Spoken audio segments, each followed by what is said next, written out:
Samantala, ginit na palasyo na wala po silang impormasyong natatanggap na susunod na ring aarestuhin itong si Vice President Sara Duterte kaugnay po sa war on drugs ni dating Pangulong Duterte.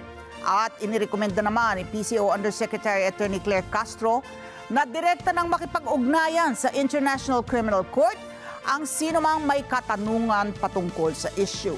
Eden Santos sa balitang yan. Wala po tayong anumang impormasyon mula sa ICC. Yan ang tugon ni Presidential Communications Office Undersecretary Claire Castro sa ay hypothetical na tanong ukol sa pagkakasama ni Vice President Sara Duterte sa listahan ng mga aarestuhin ng International Criminal Court o ICC. Wala po kaming masasabi patungkol po dyan at we are not dealing directly with the ICC. Kung meron pong katanungan patungkol po dyan, mas maganda po kung makikipag-usap sila sa ICC. Una rito, sinabi ni VP Sara sa isang interview sa Cebu na nasa listahan siya ng ICC.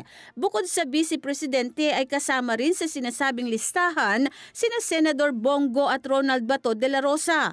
Gayon din ang ilang mga dating opisyal ng Philippine National Police.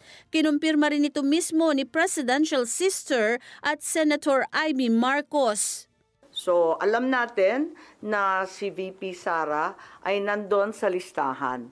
Pero alam ko na nasa ibaba siya, no? Doon sa mga pinangalanan.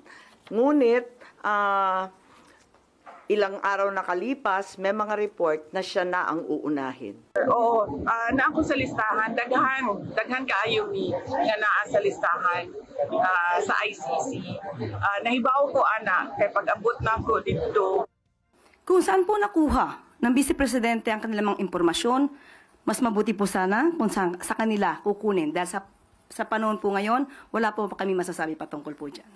Tiniyak ni Senator Amy na tututulan niya ang warrant kay VP Sara ng ICC sa kanyang buong makakaya.